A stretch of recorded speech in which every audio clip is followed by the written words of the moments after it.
Hello guys, Stranger things season 5. So ஃபைனலாக Stranger things season 5 release ஆகிடுச்சு. So எல்லாருமே பெரிய ஹைப்போடு எதிர்பார்த்துட்டு இருந்த சீரீஸ். என்ன சொல்கிறது, எல்லாருக்குமே ரொம்ப பிடிச்ச சீரீஸ், கண்டிப்பாக எல்லாருமே பார்க்க வேண்டிய சீரீஸ். ஸோ அந்த ஒரு ஹைப்புங்கிறது இருக்க தான் செய்யும். எல்லாருமே ரொம்ப வருஷமாக பெரிய ஹைப்போடு எதிர்பார்த்துட்டு இருந்தோம். அது எப்படி இருக்குன்னு பார்க்கறதுக்கு முன்னாடி கண்டிப்பாக சொல்லி ஆகணும். ஃபஸ்ட்டு நான் அவதார் ரிவ்யூ தான் போடணும்னு சொல்லிட்டு பார்த்துட்டு இருந்தேன். ஆனால் இந்த ஃபைனல் சீசனோட ஃபைனல் எபிசோடு பார்த்ததுக்கப்புறம் இல்லை இதை தான் முதல்ல போடணும்னு சொல்லிட்டு இந்த வீடியோ ஸ்டார்ட் பண்ணியிருக்கேன். ஏன்னா கொஞ்சம் எமோஷ்னலாக டச் பண்ணிச்சுங்க. ஸோ அதை பற்றி கடைசியாக பார்க்கலாம். ஃபஸ்ட்டு இந்த சீசனை பார்க்கறதுக்கு முன்னாடி, இதுக்கு முன்னாடி சீசன் 4, டெக்னிக்கலாக சீசன் 4ஓட ஸ்ட்ரேஞ்சர் திங்ஸுங்கிறது முடிய வேண்டியது. ஏன்னா ஒரு 4 வருஷத்துக்கு முன்னாடி சீசன் 4 தான் கடைசி சீசன்ற மாதிரி எடுத்துகிட்டு போயிட்டு இருந்தாங்க. சீசன் 4ல் வெக்னாவை இன்ட்ரடியூஸ் பண்ணி சீசனோட எண்டிங்கில் வெக்னாவை முழுசாக முடிச்சு விட்ற மாதிரி தான் அந்த சீசனுங்கிறது எடுத்துகிட்டு போயிட்டு இருந்தாங்க. ஈவன் சீரீஸோட கடைசி வால்யூம் ரிலீஸ் பண்ணுறதுக்கு முன்னாடி, ஒரு வாரம் முன்னாடி கூட இதுதான் ஃபைனல் சீசன்ற மாதிரி தான் ப்ரொமோஷனே பண்ணிட்டு இருந்தாங்க. ஸோ எல்லாருமே அந்த ஒரு எண்டிங்கை தான் எதிர்பார்த்துட்டு இருந்தோம். ஆனால் திடீர்னு எல்லாரையும் சர்ப்ரைஸ் பண்ணுற மாதிரி வால்யூம் 2 ரிலீஸ் பண்ணுறதுக்கு முன்னாடி சீசன் 5 இருக்குங்கிறத கன்ஃபார்ம் பண்ணிட்டாங்க. ஆனால் டெக்னிக்கலாக பார்த்தீங்கன்னா சீசன் 4ஓடைய ஸ்ட்ரேஞ்சர் திங்ஸ் ஸ்டோரிங்கிறது முடிய வேண்டியது. அதுக்கப்புறம் என்ன வச்சாங்க தெரில, திடீர்னு எண்டிங்கில் கொஞ்சம் மாற்றம் பண்ணி சீசன் 5 எடுத்துகிட்டு வந்தாங்க. ஸோ சீசன் 4ஓடைய எண்டிங்கில் வெக்னாவை அப்பயே முடிச்சு விட்றது தான் அந்த டைமில் பிளானாக இருந்தது. அதுக்கப்புறம் திடீர்னு தப்பிக்க வச்சிட்டாங்க. ஸோ அப்படி தான் இந்த சீசனுங்கிறது வந்துச்சு.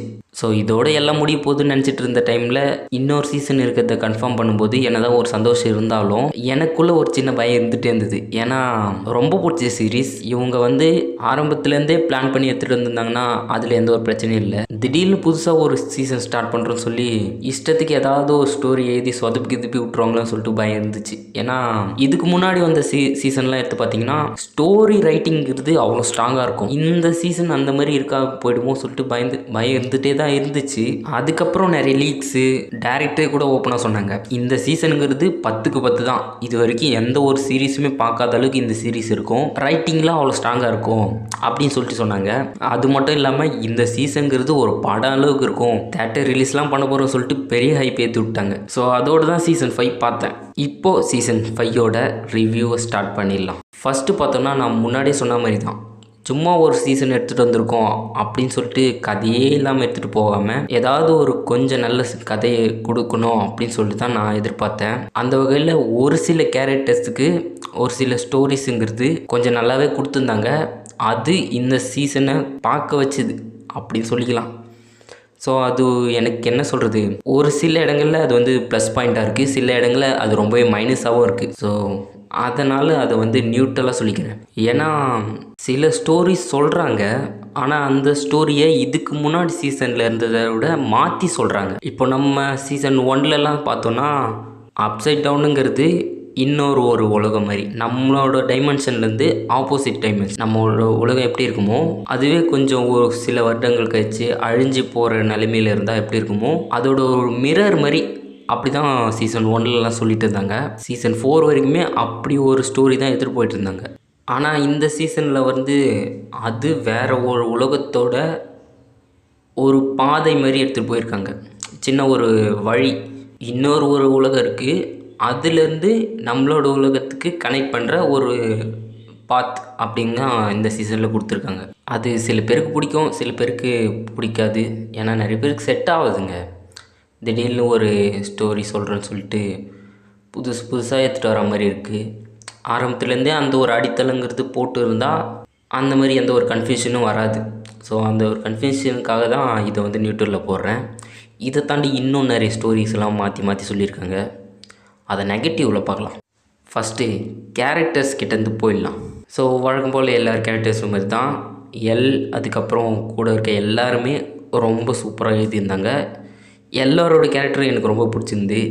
ஆனால் எனக்கு மட்டும் இல்லை, எனக்கு தெரிஞ்சு மொத்த ஆடியன்ஸும் கவர் பண்ணுற மாதிரி கொடுத்துருந்தது வில்லோட கேரக்டர் தான். என்ன சொல்கிறது, ஸ்ட்ரேஞ்சர் திங்ஸ் பார்க்காதவங்க கூட தேடி பார்க்க ஆரம்பிச்சிட்டாங்க. நான் பெருசாக எதிர்பார்த்துட்டு இருந்தேங்க. ஆக்சுவலாக சீசன் 1ங்கிறதே வில்லை வச்சு தான் ஸ்டார்ட் பண்ணாங்க. ஸோ அந்த ஒரு கேரக்டரை எங்கேயுமே பெருசாக எடுத்துகிட்டு வராமல் ஒரு பேக்ரவுண்ட் ஸ்கோர் பண்ணுற மாதிரியே பேக்ரவுண்டில் ஒரு சின்ன ஒரு கதை நகர்த்தத்துக்கு ஒரு பகடக்காய் மாதிரி எடுத்துகிட்டு போயிட்டு இருந்தாங்க. ஸோ இந்த கேரக்டர் எதுக்குடா இருக்குங்கிற மாதிரி தான் வில்லோட கேரக்டர் எடுத்துகிட்டு போயிட்டு இருந்தாங்க. ஸோ வில்லுக்கு ஏதாவது ஒரு நல்ல ஒரு கேரக்டர் டெவலப்மெண்ட் கொடுக்கணும், நல்ல ஒரு ஸ்டோரி கொடுக்கணும்னு சொல்லிட்டு தான் நான் எல்லா சீசன்லேயும் எதிர்பார்த்தேன். இந்த சீசனில் அது ஒரு விஷயத்த பண்ணியிருக்காங்க. முக்கியமாக வில்லுக்கு பவர் கொடுத்துருக்காங்க. இந்த சீசன்லேயே சில்லறை செதற விட்ட மூமெண்ட்டுங்கிறது அதுதான் மோஸ்ட் சாட்டிஸ்ஃபைங் மூமெண்ட்டுங்க. ஏன்னா அந்த ஒரு கேரக்டரை வேஸ்ட்டாகவே எடுத்துகிட்டு போயிட்டு இருக்காங்களோ அப்படின்னு சொல்லிட்டு யோசிச்சுட்டு இருக்கும்போது திடீர்னு ஒரு பெரிய ரிடப்ஷன் கொடுத்து பவர்ஸை மட்டும் கொடுக்கறது இல்லாமல் அந்த பவர்ஸை எப்படி கண்ட்ரோல் பண்ணுறான், ஆல்மோஸ்ட் வெக்னாவே நிறைய டைமில் கண்ட்ரோல் பண்ணுற மாதிரி காமிச்சிருந்தாங்க. அதெல்லாம் அன்எக்ஸ்பெக்டடாக ரொம்பவே சூப்பராக இருந்தது. நிறைய பேர் ரீல்ஸ் எல்லாம் போட்டு ஃபயர் விட்டுட்ருக்காங்க. அண்ட் அடுத்து பார்த்தோன்னா எல்லாருமே மற்றபடி ரொம்ப நல்லாவே நடிச்சிருந்தாங்க. ஆக்டிங்கில் எந்த ஒரு குறையுமே இல்லை. கேரக்டரும் இதுக்கு முன்னாடி பார்த்த மாதிரி தான், எல்லாரோட கேரக்டரும் அப்படியே மெயின்டைன் பண்ணி இந்த சீசனில் எந்த அளவுக்கு கொஞ்சம் ஃப்ரெண்ட்லியாக இருக்காங்க. ஆல்ரெடி அப்படி தான் இருப்பாங்க, இந்த சீசன்லேயும் அதை இன்னும் கொஞ்சம் டெவலப் பண்ணுற மாதிரி கொடுத்துருந்தாங்க. முக்கியமாக ஸ்டீவ் அண்ட் டஸ்டின் 2 பேரோட காம்போவை எப்போவுமே அடிச்சிக்கவே முடியாது. அதை இந்த சீசனில் இன்னும் கொஞ்சம் ஸ்ட்ராங்காகவே சொல்லியிருந்தாங்க.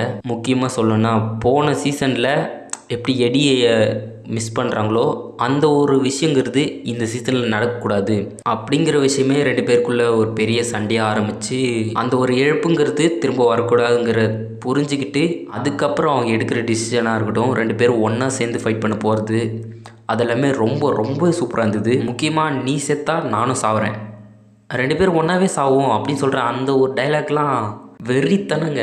ஸோ அந்த ஒரு ஃப்ரெண்ட்ஷிப் பாண்டிங்கிறது ரொம்ப சூப்பராக இருந்தது. இதை தாண்டி பார்த்தோன்னா அதிக ஸ்கோப்புங்கிறது வில்லுக்கும் கொடுத்துருக்காங்க இந்த சீசனில். அப்புறம் புதுசாக நிறைய சின்ன பசங்களுக்கான ரைட்டிங்லாம் ரொம்ப சூப்பராக கொடுத்துருந்தாங்க. ஸோ நான் பார்த்தது அதுக்காக இல்லை, எனக்கு ஓஜி கேரக்டர் தான் ரொம்பவே பிடிக்கும். ஸோ அந்த ஒரு பழைய கேரக்டர்ஸ்க்காக தான் நான் சீரீஸே பார்த்தேன். ஸோ அவங்களுக்கான ரைட்டிங்லாம் ரொம்ப சூப்பராக இருந்ததுங்க. யாருக்குமே எந்த ஒரு குறையும் இல்லை. பாசிட்டிவை பற்றி பார்த்தாச்சுன்னு நினைக்கிறேன். இப்போ நெகட்டிவ்க்குள்ளே போயிடலாம். நிறைய இருக்குது, எங்கேருந்து ஸ்டார்ட் பண்ணுறது? ஃபஸ்ட்டு வெக்னா கிட்டேருந்து போயிடலாம். ஃபஸ்ட்டு இந்த சீசனில் வெக்னாக்கு என்ன தான் தேவை, எதுக்காக அவன் இவ்வளோ சுற்றி வளைச்சி வரான்னு சொல்லிட்டு ஒரு பெரிய கேள்வியே வரும். ஏன்னா போன சீசன்லேயே பார்த்துருப்பீங்க, வெக்னா டேரெக்டாக வந்திருப்பான், எல்லாருமே டேரெக்டாகவே சண்டை போட்டுருப்பாங்க. அப்படி இருக்கும்போது இந்த சீசனில் எதுக்கு இவ்வளோ சுற்றி வளைச்சி வந்துட்டுருக்கான் அப்படின்னு சொல்லிட்டு ஒரு கேள்வி வரும். அதுக்கு அவங்க கொடுத்துருக்க பதில் கொஞ்சம் ஏற்றுக்கும்படியே இல்லை. புதுசாக ஒரு ஸ்டோரி சொல்கிறேன்னு சொல்லிட்டு கொஞ்சம் சப்பக்கட்டு கட்டின மாதிரி தான் இருக்குது. நல்ல ஒரு பொட்டன்ஷியல் இருக்க கேரக்டர் தான். சீசன் 4லேயே அப்போ தான் இன்ட்ரடியூஸ் பண்ணியிருப்பாங்க. அப்போயே முடிக்க போகிறாங்களே சொல்லி பார்த்துருக்கும்போது சீசன் 5ங்கிறது ஓகே, ஒரு நல்ல கதைங்கிறது எடுத்துகிட்டு போயிருக்கலாம். ஆனால் வேணும்னே ஒரு சீசன் ஃபுல்லாக காமிக்கணுங்கிறதுக்காக ஒரு எபிசோடாக என்ன பண்ணுறாங்கிற தெரியாமலே அப்படியே எடுத்துகிட்டு போயிட்டு ஃபைனலாக இதுக்காக தான் பண்ணிகிட்ருக்கான் அப்படின்னு சொல்லி காமிக்கும்போது அது பெருசாக எந்த ஒரு பெரிய இம்ப்ரெசிவெலாம் இல்லை. ஸோ அது எனக்கு மேஜர் மைனஸாக தான் இருந்தது.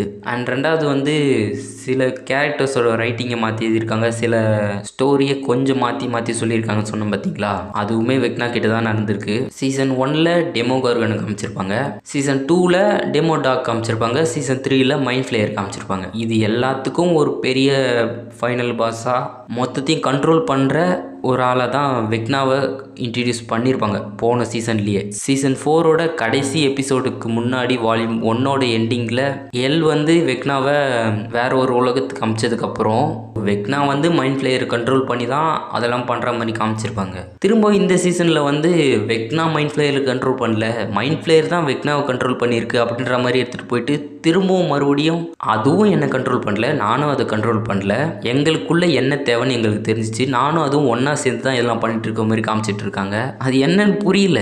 மைண்ட் ஃப்ளேயருக்கு அவனோட உலகம் இந்த உலகத்தோட மர்ஜ் ஆகணும், அதுக்காக தான் இதெல்லாம் பண்ணிட்டு இருக்க மாதிரி காமிச்சிருப்பாங்க. இதில் வெக்னாக்கு எந்த அளவுக்கு இன்ட்ரெஸ்ட் வந்தது, எதனால் இதெல்லாம் பண்ணுறான் அப்படின்ற மாதிரிலாம் எனக்கு சுத்தமாக புரியல. ஆக்சுவலாக வெக்னாக்கு இன்னொரு ஒரு ஸ்டோரி சொல்லியிருப்பாங்க. ஏன்னா போன சீசன்லலாம் ஹென்ரி கிட்டேருந்து தான் மற்றவங்களுக்கு பவர்ஸ் கிடச்சிருக்கும், ஹென்ரிக்கு எப்படி பவர் கிடச்சிது அப்படின்ற விஷயத்த சொல்லியிருக்க மாட்டாங்க. ஸோ இந்த சீசனில் அதை சொல்லியிருக்காங்க, அதையுமே முழுசாக சொல்லலை. ஹென்ரிக்கும் ஒரு டார்க்கான பாஸ்ட் இருக்க மாதிரி காமிச்சிருப்பாங்க, ஆனால் அதனால் அவன் ஏன் அவ்வளோ கெட்டவனாகிறான், மற்றவங்களையும் காயப்படுத்துகிறான் அப்படின்ற மாதிரி அந்த ஒரு விஷயங்கிறது தெளிவாக சொல்லலை. அப்புறம் முதல் வால்யூம் எடுத்து பார்க்கும்போது அது ரொம்பவே லேகியாக தான் போயிட்டு இருந்தது. ஏன்னா பெருசாக எந்த ஒரு ஆக்ஷனுமே காட்டாமல், பெருசாக எதுலேயுமே இறங்காமல், கொஞ்சம் டைம் எடுத்து டீட்டெயில்டாக எடுத்துகிட்டு போகிற மாதிரி கொஞ்சம் லேகியாக தான் எடுத்துகிட்டு போயிட்டு இருந்தாங்க. ஸோ அது எனக்கு முதல்ல பெரிய பிரச்சனையெல்லாம் இல்லை. ஏன்னா இதுக்கு முன்னாடி வந்த எல்லா சீசனையும் எடுத்து பார்த்தீங்கன்னா ஆரம்பத்துலேருந்து ஒரு பெரிய ட்விஸ்ட்டோடு ஆரம்பிப்பாங்க. அதுலேருந்து எண்டிங் வரைக்கும் பரபரன்னு போயிட்டே இருக்கும். சீசன் முடியறதே தெரியாது. அந்த ஒரு எங்கேஜிங்கோடு தான் எடுத்துகிட்டு போயிட்டுருப்பாங்க. ரைட்டிங் அவ்வளோ ஸ்ட்ராங்காக இருக்கும். ஆனால் சீசன் 4ங்கிறது அப்படி இல்லை. ஆரம்பத்தில் ரொம்பவே லேகியாக தான் இருக்கும். ஆனால் இப்படி எடுத்துகிட்டு போயிட்டுருக்காங்க சீசன். இதுக்கு முன்னாடி பார்த்த சீசன் மாதிரிலாம் இல்லையே, ரொம்பவே நார்மலான சீசன் மாதிரி சீரீஸ் மாதிரி போயிட்டுருக்கே அப்படி சொல்லிட்டு தான் பார்த்துட்டு இருந்தேன். அதுக்கப்புறம் அது கொஞ்சம் கொஞ்சமாக மெருகேற்றி சீசனோட எண்டிங்கிறது ஒரு படம் அளவுக்கு ஒரு பிரம்மாண்டமாக கொடுத்துருந்தாங்க. ஸோ அந்த ஒரு விஷயந்தான் நான் இங்கேயும் எதிர்பார்த்தேன். வால்யூம் 1ஓட எண்டிங்கிறது கொஞ்சம் பெரிய ட்விஸ்டோடு தான் முடிச்சிருக்காங்க. ஸோ வால்யூம் 2ங்கிறது இன்னும் பிரம்மாண்டமாக கொஞ்சம் ஆக்ஷன் பேக்டாக இன்னும் கொஞ்சம் விறுவிறுன்னு போகும் தான் நானும் எதிர்பார்த்தேன். ஆனால் வால்யூம் 2லேயுமே மறுபடியும் அந்த ஒரு லேகினஸ் இருந்தது. ஒரு எபிசோட் ரொம்ப ஆவரேஜான ரேட்டிங் வாங்குச்சு. 5.5 தான் இருந்தது. ஸோ நிறைய பேருக்கு புரிஞ்சுது இது கொஞ்சம் நிறுத்தி தான் எடுத்துகிட்டு போயிட்டு இருந்தாங்க அப்படின்ட்டு. அதுக்கப்புறம் வால்யூம் 3 ஃபைனல் எபிசோட் 2.5 மணி நேரம் கிட்ட ஒரு படம் அளவுக்கு இருக்க போகுது அப்படி சொல்லிட்டு நான் பார்த்தேன். போன சீசன் மாதிரி தான். அந்த அளவுக்கு பார்த்ததுக்கு அப்புறமா தான் தெரிஞ்சுது, முன்னாடி நினச்ச மாதிரி தான் இவங்க சீசன் 5ங்கிறது எதுக்கு கொடுத்தாங்க அப்படிங்கிற ஒரு விஷயம் உங்களுக்கு ஃபைனல் எபிசோட் பார்த்ததுக்கப்புறம் தான் புரியும். அதில் கொஞ்சம் ஒரு நல்ல விஷயமும் இருக்குது, கெட்ட விஷயமும் இருக்குது. ஃபஸ்ட்டு டிசப்பாயிண்ட் பண்ணது என்னென்னா வெக்னாவோட டெத்து தான். போன சீசன்லேயே முடிச்சு விட்டுருந்தா அந்த ஒரு டெத்துங்கிறது கொஞ்சம் பெஸ்ட்டாக இருந்திருக்கும். ஏன்னா சண்டை எல்லாமே ரொம்ப நல்லா இருந்தது. அந்த கதை போன போக்கும் சரி, அதுக்கப்புறம் எல்லாருமே தனித்தனியாக இருந்து வெக்னாவை எப்படி டிஃபீட் பண்ணுறாங்க, முக்கியமாக எல்லுக்கும் வெக்னாக்கும் ஒரு மைண்ட் ஃபைட்டுங்கிறது இருக்கும். மற்றவங்களுக்குமே தனித்தனியாக இருந்து அந்த ஒரு எண்டிங் சூப்பராக கொடுத்துருந்தாங்க. ஒரே வில்லனை மற்றவங்க எல்லாருமே தனித்தனியாக வேறு இடத்துலேருந்து எப்படி டிஃபீட் பண்ணுறாங்கன்னு ரொம்ப சூப்பராக கொடுத்துருந்தாங்க. அந்த ஒரு ரைட்டிங் ரொம்ப பிடிச்சிருந்தது. இந்த சீசனில் அந்த மாதிரி பெருசாக எதிர்பார்த்து தான் வந்தோம்.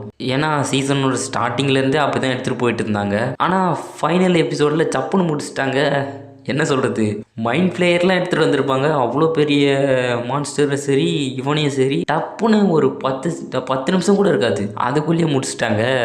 அதுக்காக வாடா இவ்வளோ நேரம் சீரிஸ் எடுத்துகிட்டு போனீங்க அப்படின்னு இருந்துச்சு. ஆனால் அதுக்கப்புறம் தான் உண்மையான எண்டிங்கே கொடுத்தாங்க. இப்போ சீசன் 4ல் என்ன பண்ணியிருப்பாங்க, சீசனோட எண்டிங் வரைக்கும் எல்லாருமே ரொம்ப கஷ்டப்பட்டு வெக்னாவை டிஃபீட் பண்ணுற மாதிரி தான் காமிச்சிருப்பாங்க. ஸோ அந்த இடத்துலேயே வெக்னாவை கொண்டு இருந்தால் என்ன நடந்திருக்கும், அதுக்கப்புறம் கேட் எதுவுமே ஓப்பன் ஆகிருக்காது, அப்சைட் டவுன்லேருந்து எந்த ஒரு மிருகம் வந்திருக்காது.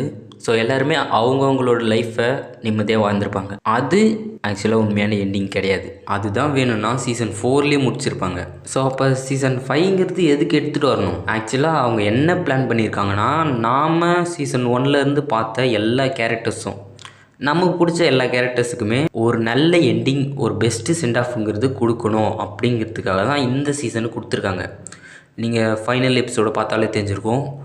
கிட்டத்தட்ட ஒரு அரை மணி நேரம் கிட்ட அதுக்கான விஷயந்தான் கொடுத்துருப்பாங்க. ஸோ இந்த சீசனோட ஆரம்பத்துலேருந்தே மெயின் ஸ்டோரிங்கிறது ஒரு பக்கமாக போயிட்டு இருந்தாலும், மெயின் கேரக்டர்ஸ் அவங்களுக்குள்ளே இருக்க எமோஷன்ஸ் எல்லாம் வெளிக்கொண்டு வர மாதிரி சில சீக்வன்ஸ் எல்லாம் வச்சுருப்பாங்க. ஸோ அதெல்லாமே முழுசாக சொல்லி அவங்க எல்லாருக்குமே ஒரு ஃபுல்ஃபில்லான எண்டிங் கொடுக்கணும் அப்படிங்கிறதுக்காக தான் இந்த சீசனை கொடுத்துருக்காங்க. ஸோ முக்கியமாக அந்த ஃபைனல் சீக்வன்ஸுங்கிறது 2ஆக பிரிச்சிருப்பாங்க. ஒரு பக்கம் பெரியவங்க, அதாவது ஸ்டீவ், நான்சி, ஜானத்தன், அப்புறம் ராபின், இவங்க 4 பேருக்குள்ளே இருக்கிற அந்த ஒரு ரிலேஷன்ஷிப் இதுக்கப்புறம் நீடிக்குமா? ஏன்னா இவங்க பெரியவங்களாயிட்டாங்க. ஸோ இதுக்கப்புறம் அவங்களோட லைஃப்பை தேடி, அதனால் இதுக்கப்புறம் அவங்களுக்குள்ளே இருக்கிற அந்த ஒரு ரிலேஷன்ஷிப் இவங்களுக்குள்ளே கண்டினியூ ஆகுமா, இதுக்கப்புறம் இவங்க ஒருத்தருக்கு ஒருத்தர் பார்த்துப்பாங்களா அப்படிங்கிறத டிசைட் பண்ணுற மாதிரி அந்த ஒரு கான்வர்சேஷன் போயிட்டுருக்கும். ஸோ அது நான் சத்தியமாக எதிர்பார்க்கவே இல்லை. கொஞ்சம் எமோஷ்னலாக தான் இருக்கும், ஆனால் ரொம்ப நல்லா இருந்ததுங்க. அதுக்கப்புறம் 2வது எல்லாருக்கும் ரொம்ப பிடிச்ச, எல்லாருக்குமே இந்த சீரீஸ் ஃபேவரட் ஆனதுக்கான காரணம் இவங்க தான். எல்லாருமே இந்த சீரீஸ்குள்ளே கட்டி போட்ட எல்லாரோடைய ஃபேவரட்டான D&D team, Mike, Dustin, Will, Lucas, அப்புறம் மேக்ஸிமே சேர்த்துட்டாங்க. ஸோ இவங்களும் இப்போதைக்கு கிராஜுவேட் ஆகிட்டாங்க, அடுத்தடுத்த லைஃப் தேடி போக போகிறாங்க. ஸோ இவங்களுக்குள்ளே இருக்கிற அந்த ஒரு ரிலேஷன்ஷிப், ஒரு 4 பெஸ்ட் ஃப்ரெண்ட்ஸ் சின்ன வயசுலேருந்தே ஒன்றா விளையாடிட்டு இருந்தவங்க, வளர்ந்ததுக்கப்புறம் அந்த லைஃப்பை எந்த அளவுக்கு இவங்க மிஸ் பண்ணுறாங்க அப்படிங்கிறத சீசன் 1ல் எப்படி இவங்க டஞ்சன்ஸ் அண்ட் ட்ராகன்ஸ் விளையாடி ஆரம்பித்தாங்களோ, சீசன் ஃபினாலியில் அதே டஞ்சன்ஸ் அண்ட் ட்ராகன்ஸை விளையாடி இந்த சீசனை முடிகிற மாதிரி காமிச்சிருப்பாங்க. ஸோ இந்த இடத்துல இவங்க அதை விட்டு பிரியறது மட்டும் இல்லாமல் அதுக்குள்ளே ஒரு சின்ன ஸ்டோரியுமே கொடுத்துருப்பாங்க. அதுக்கப்புறம் இவங்க இப்போ பெரியவங்களாயிட்டாங்க, இதுக்கப்புறம் விளையாடுவாங்களான்னு தெரியல. இவங்க போனதுக்கப்புறம் முன்னாடியே சொன்ன மாதிரி புது புது சின்ன பசங்கள்லாம் இந்த சீசனுக்கு நிறைய கேரக்டர் கொடுத்துருக்காங்க சொன்னால. ஸோ இவங்களோட அந்த ஒரு இடத்த அந்த சின்ன பசங்கள்லாம் வந்து நிரப்புற மாதிரி காமிச்சிருப்பாங்க. அதான் எனக்கு ரொம்ப எமோஷ்னல் ஆகிடுச்சு. நான் முன்னாடியே சொன்னேன்ல, இந்த ரிவ்யூ போகிறதுக்கான காரணமே இதுதான். ஏன்னா நான் அதே மாதிரி தான், நான் மட்டும் இல்லை எல்லாருமே அதே மாதிரி தான் இருப்பீங்கன்னு நினைக்கிறேன். சின்ன வயசில் நமக்கு பிடிச்ச ஃப்ரெண்ட்ஸோட சில விஷயங்கள்லாம் பண்ணியிருப்போம், சில விளையாட்டுலாம் விளையாடிருப்போம். அதுக்கப்புறம் நம்ம வளர்ந்ததுக்கப்புறம் அந்த ஒரு விஷயத்தை மிஸ் பண்ணுவோம். அதே மாதிரி தான் நான் சின்ன வயசில் ஸ்ட்ரேஞ்சர் திங்ஸ் பார்த்துட்டு இருக்கும்போது எனக்கு அந்த கேரக்டர்ஸோட ரொம்ப ஈஸியாக கனெக்ட் ஆக முடியுது. அந்த பசங்க எப்படி விளையாட்டு இருந்தாங்களோ அதே மாதிரி தான் நானும் விளையாடிட்டு இருந்தேன். அவ்வளோ சின்ன பையன்லாம் இல்லை, ஆனால் அதே மாதிரி இருந்து இப்போ அந்த பசங்க எப்படி வளர்ந்து சின்ன வயசில் இருந்து அந்த ஒரு விஷயத்த விட்டுட்டு போகிறாங்களோ அதே மாதிரி நானும் எனக்கு பிடிச்ச விஷயத்த விட்டுட்டு இப்போ வேறு விஷயம் நோக்கி போயிட்டுருக்கேன். ஸோ அந்த ஒரு எமோஷ்னல் டச்சுங்கிறது எல்லாரு கூடயுமே கனெக்ட் ஆகும். என்ன சொல்கிறது, எண்டிங் வாஸ் ஆசம். அதை தாண்டி சில இடங்களில் சொதப்பிட்டாங்க மெயின் ஸ்டோரியில். மற்றபடி எண்டிங் ஹார்ட் டச்சிங்காக இருந்தது, உங்களுக்குமே ரொம்ப பிடிக்கும். If you die, I die. You die, I die.